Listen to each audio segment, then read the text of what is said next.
네, 여러분들 시작해 보도록 하겠습니다. 일단은 지금 내일 같은 경우에는 9시 반이죠. 근원 소비자 물가 지수와 그리고 CPI라고 하는 소비자 물가 지수가 발표가 예정이 되고 있고요.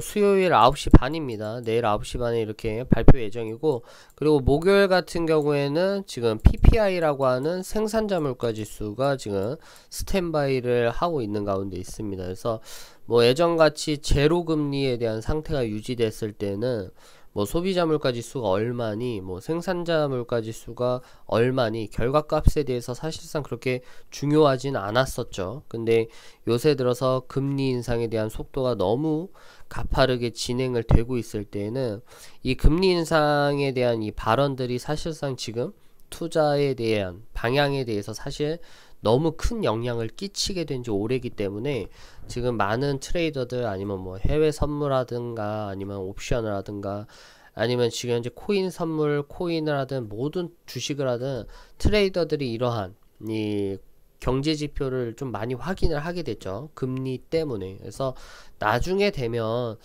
나중에 되면 뭐 제로 금리 상태가 유지가 되든가 아니면 또다시 0.25%의 금리 시대가 다시 온다라면 매번 이렇게 확인을 안 하셔도 될 거예요. 그래서 이러한 금리 인상 때문에 우리가 이 번거롭게도 이런 경제 지표로 계속해서 확인을 하는 거기 때문에 조금은 이 경제 지표, 지금 금리 고금리 상태에서는 경제 지표를 계속해서 보는 번거로움을 여러분들이 좀 하셔야 될 것 같고요.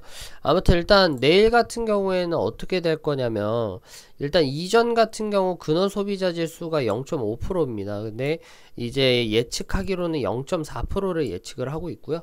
그리고 지금 보시게 되면 소비자 물가 지수 연도 대비해서 이전은 6%대가 나왔는데 이번에는 0.8% 가깝게 5.25%를 기록할 거다. 그래서 많은 예측치가 어떻게 보고 있냐면 다 떨어질 것으로 보고 있다라는 거죠. 그래서 여러분들이 중요하게 생각해야 될 건, 이 실질적으로 경제 지표들이 예상치보다 하회를 예상을 하고 있고, 웬만해서는 이런 가이던스를 좀 벗어나긴 힘들어요.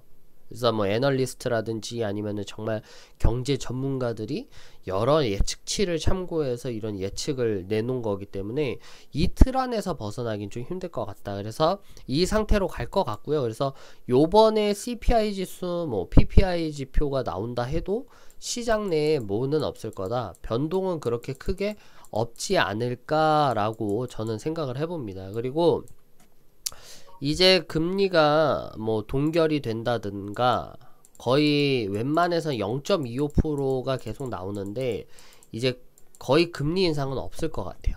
이게 이제 이 금리 인상을 못하는 촉매가 됐던 게 실리콘밸리라고 했던 SVB라고 하는 실리콘밸리 뱅크라고 했던 이런 은행들, 아니면 크레디트 스위스라고 하는 정말 유럽의 큰 은행들이 사실 유동성에 대한 부분들이 사실 너무 많이 위기가 닥치죠. 그래서 유동성 위기가 왜 오냐? 금리 인상을 하게 되면 부채에 대한 금리도 올라갑니다. 그래서 은행들이 이 유동성을 유지를 하기에는 모든 사람들에 대한 디포트 현상이 사실 나타나는 거예요. 그래서 고금리가 유지될수록 기업들에 대한 이자를 상환한 부담감 높아지고 개인의 이자 부담에 대한 상환 능력이 좀 많이 떨어지고 있기 때문에 이대로 쭉 금리 인상하겠다, 물가를 잡으면서 금리 인상하겠다 그러는 건 줄 도산을 그냥 일으키는 겁니다. 그래서 은행도 개인도 모두 도미노처럼 넘어질 것을 알기 때문에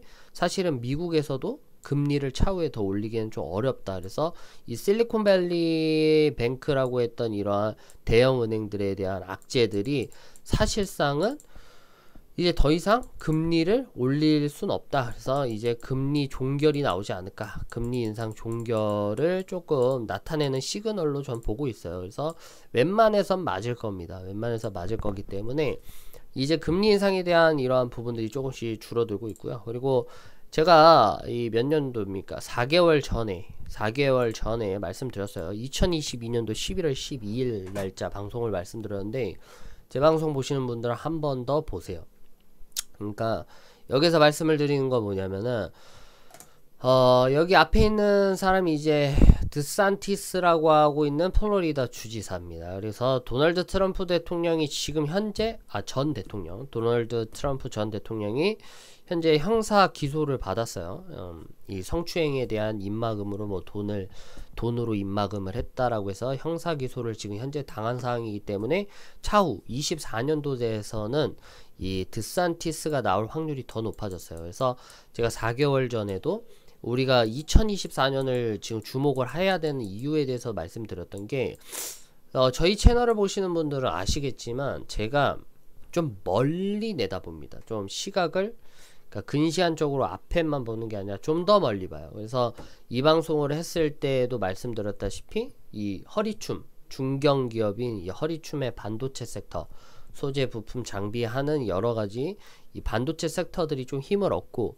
그리고 삼성전자라든지 SK하이닉스 우리나라의 외화벌이에 정말 이 주축이 이제 다시금 살아나기 시작하면 다시금 코스피 지수 코스닥 지수는 호황기를 좀 맞이할 가능성이 좀 높다라고 여기 방송에서 말씀드렸고 거기에다 추가적으로 이제 뭐가 되냐 2024년도가 이제 민주당이 아니라 이제 공화당이 지금 현재 리퍼블리칸이라고 하는 공화당이 이 당선이 된다라면 그 누가 되든 상관없어요.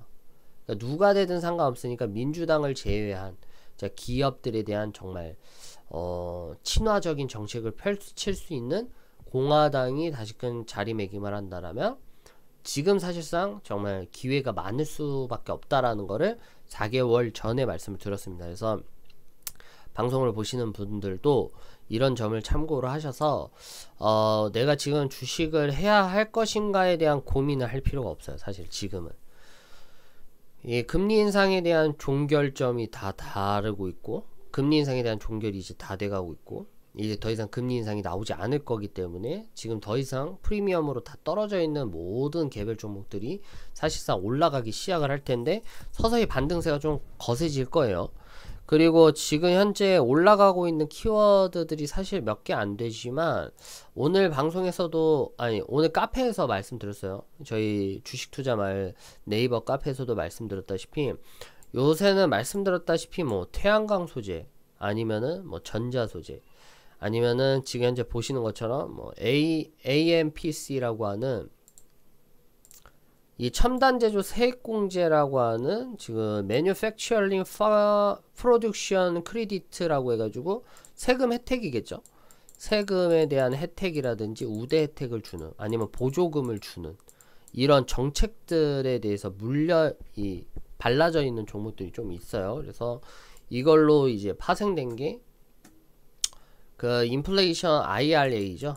IRA라고 하는 이 인플레이션 리덕션 액트라고 하는 지금 현재 미국의 법안이 지금 현재 통과가 됐고 그 중에서 세부적인 조항 중에 하나가 이 어드벤처 이 매뉴팩처링 이 프로덕션 크레디트라고 하는 AMPC라고 하는 거예요. 그래서 보조금 수혜 이 차후에 뭐 배터리, 태양광, 뭐 전기차, 2차전지, 뭐 신소재 관련해 가지고 그린 에너지 묻어 있고 이걸로 인해서 뭐 기업을 운영하는 사람들은 우리 미국 내에서 보조금을 많이 지원을 해줄 거다. 그래서 보조금이라든지 세제 혜택을 줄 거다라고 하는 것들이 지금 현재 이런 법안이에요. 그래서 지금 IRA 지금 보시는 것처럼 올라가는 게 몇 안 돼요. IRA 좀 묻으면 가고 아까도 말씀드렸다시피 이런 AMPC라고 하는 법안들 좀 묻어 있으면 가고요.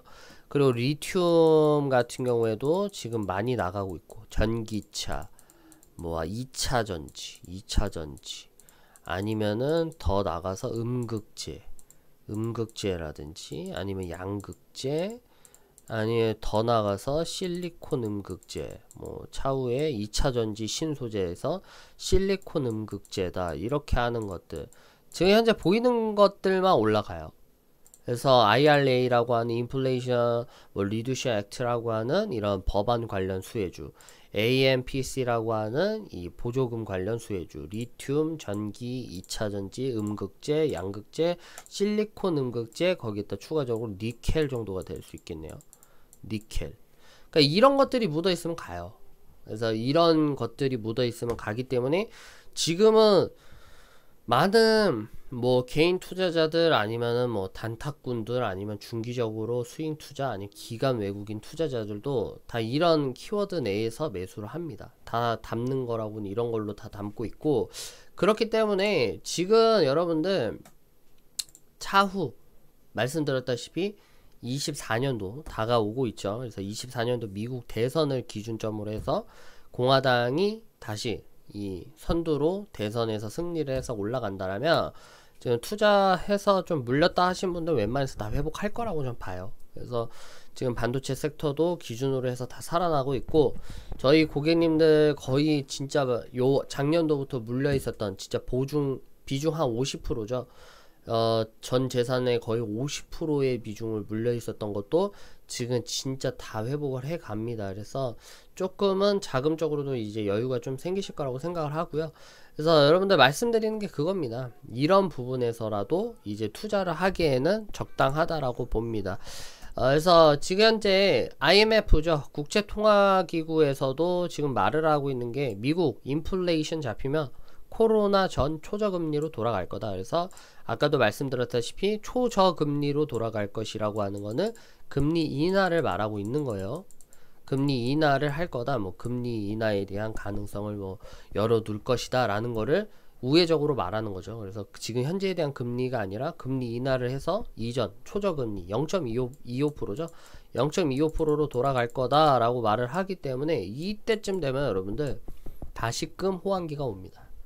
그래서 뭐 부동산도 살아나고 주식도 살아나고 이런 시장이 와요. 비트코인도 살아나고. 그래서 제가 영상에서도 말씀드렸어요. 어차피 사이클이란 건 돌고 도는 거고, 이번 사이클에서 너무 힘들었기 때문에 저도 많이 지쳤으나 잘 버텼다라는 거죠. 그래서 이러한 상황들이 오기 때문에 여러분들이 조금은 이제는 공격적으로 매수를 좀 하셔도 될 것 같다. 그래서 세계은행 같은 경우 이제는 경제성장률 전망치를 웬만해서 하향을 때렸어요.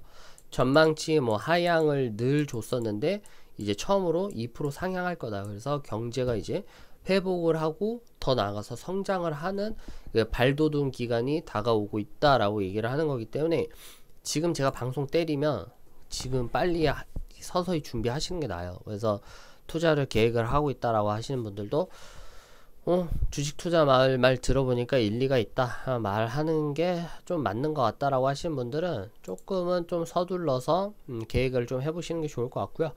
이제 오늘 무료 추천주는 하나솔루션 드렸어요. 그래서 이러한 부분 전자소재, 뭐 태양광 소재, 그리고 현재 미국의 인플레이션 감축법인 이러한 재료들로 인해서 올라갈 거다 해서 무료 추천주 하나솔루션을 드렸고요.